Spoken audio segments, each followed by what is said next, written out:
Baik, untuk nomor 32, ini adalah survei kebiasaan belajar. Suatu lembaga bimbingan belajar mengadakan survei kebiasaan belajar kepada 1.000 orang siswa sekolah menengah yang dipilih secara acak. Ingat ya, ada 1.000 orang siswa. Pertanyaan pertama yang harus dijawab adalah, dalam seminggu terakhir setelah 18.00 jam 6 sore, berapa menit rata-rata waktu yang kamu gunakan untuk belajar setiap harinya? Setiap siswa diminta untuk memilih salah satu kategori waktu belajar yang sesuai dengan kebiasaan mereka, yaitu yang A kurang dari 60 menit atau B setidaknya 60 menit. Nanti grafiknya seperti ini. Setelah itu, siswa diminta untuk menjawab pertanyaan kedua. Apakah kamu lebih memilih belajar individu atau belajar kelompok? Nah, ini diagramnya. Menampilkan hasil survei kebiasaan belajar dari 1.000 orang siswa.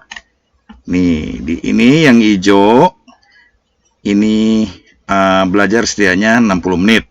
Baik yang individu dan kelompok yang hijau ya. Kemudian yang biru ini belajarnya kurang dari 60 menit, yang biru ini. Nah, kemudian pertanyaannya, perhatikan teks survei kebiasaan belajar di samping yang ini. Klik geser dan letakkan jawaban yang sesuai untuk menjawab pertanyaan. Jadi, yang ini nanti kita geser. Geser kemana? Nah, ke kolom-kolom yang ini. Lengkapi setiap baris pada tabel berikut dengan salah satu dari peluang di bawah ini, jadi dalam bentuk peluang.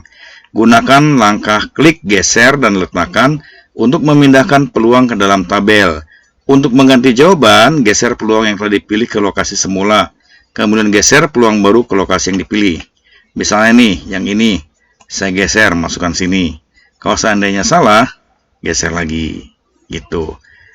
Oke, kita jawab.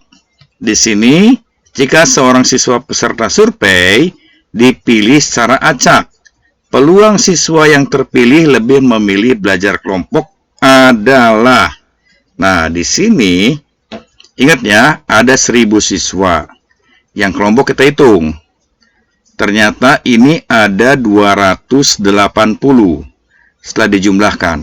Maka peluang dia untuk memilih kelompok itu adalah 280 dibagi dengan jumlah keseluruhan siswa. Nah, berarti ini jawabannya. 280 per 1.000.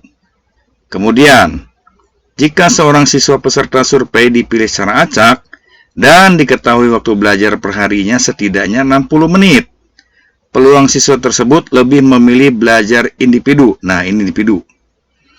Nah, terus dibilangnya setidaknya yang 60 menit. Setidaknya 60 menit itu yang hijau, 274. Ya, 274.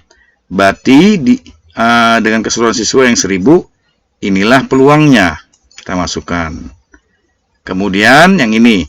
Jika seorang siswa peserta survei dipilih secara acak dan diketahui siswa tersebut lebih memilih belajar kelompok, peluang siswa tersebut belajar kurang dari 60 menit per hari. Nah, ini berbeda dengan yang soal sebelumnya, karena di sini sudah diketahui lebih memilih belajar kelompok. Nah, peluangnya yang siswa tersebut belajar kurang dari 60 menit. Yang kurang dari 60 menit itu yang warna biru ya. Warna biru itu ada 154. Nah, jumlah dalam kelompok ini siswanya itu ada 280. Maka di sini jawabannya yang ini. Jadi inilah cara menjawab untuk soal nomor 32.